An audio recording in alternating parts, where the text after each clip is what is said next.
Okay, fellas, good morning. Another very, very important video. If this helps, it helps, like I always say. Okay, so the bike has been sitting idling for about 10 days now without, not even, I haven't even gone ahead and cranked it and let it run for some time. It's because of terrible weather. Today is the first day after about 10 days of continuous rain. A nice sunny day, and today is when I thought of cranking the motorcycle, and this.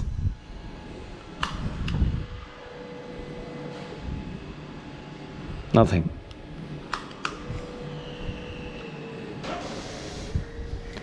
How many of you would have faced this? I don't know, but just watch. Nothing, absolutely nothing. Remember these instructions very clearly, and it'll be an easy peasy to start the motorcycle. Second gear, okay, second gear. And what I'm going to be doing is I'm going to be grabbing my clutch, I'm going to be holding the motorcycle, and I'm going to be running along with the motorcycle. I'm going to be pushing it and running along with it, and I will let go of the clutch after the vehicle gains some speed, maybe 10 to 15 kilometers an hour. After the vehicle gains some speed, I'll just let go of the clutch abruptly, quickly, like that, and also jump and sit on the bike just to give some traction to the rear wheel. I will let go of the clutch like that and just kind of jump and sit on the motorcycle to give it some traction. Meanwhile, I'll also be trying to throttle. So all these three things together.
Well, there you go. One or two attempts, and that's all there is to it. Not the end of the world to get it to start, but yeah, definitely some experience needed to understand how it works. You will have to push the motorcycle and get it to a decent speed, 10 to 15 kilometers. I mean, 15 kilometers per hour is definitely going to make a big difference. Or if you are at an angle, that is, if you have a slope, then maybe you can do this with a lot more of ease. I had to climb up this tiny elevation, but then just a difference in the level of ground, and so it was a little more difficult. But it may not be the case with you. You guys can find the right suitable road and then do it with ease. Remember three things: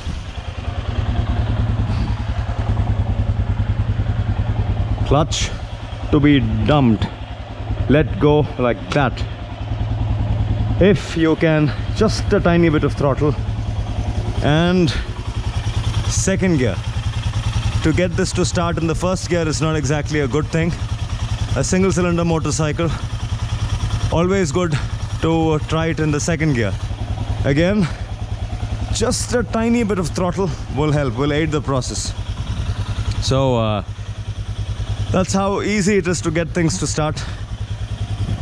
Most importantly, I missed out on a point. Most importantly, you need to sit on the seat and give traction to the rear wheel. Otherwise, you will have this happen. You do not want the wheel to skid. You do not want it to spin. You want it to hook. You want it to hook onto the ground. You want it to grab the ground. Only then will this method work. Kindly remember, this is your rear wheel hooking onto the ground and getting you started. So, for all the fellows who have a problem with your batteries have drained 10 days, 12 days, and then now you don't know what to do, this is the best way you go about starting your motorcycle. Yeah, so a simple quick video on how to jump start, bump start, like how they call it in the West. Bump start, jump start. A pretty easy job. You will, once you get the hang of it, you will never be in trouble. No matter how many days your motorcycle has been sitting and idling, you will be able to get it started. Another key thing that you need to remember is once you have the motorcycle started, let it idle for some time. Take the bike out for a decent ride, 5-10 minutes, 15 minutes, depending on where you live and how much time you got. And get the rectifier, the alternator, everything to work and recharge the battery. The alternator, if it is healthy, the stator, it should definitely recharge the battery, and you'll be good to go. Do not just let it idle for a minute or so and then put the bike back. Take it for a healthy spin, multiple throttle openings, and then get the bike back. Let it rest. Of course, you can again have the vehicle sitting for 3 to 5 days. But if the battery is completely drained, this is how you go about starting the motorcycle. A quick, easy video.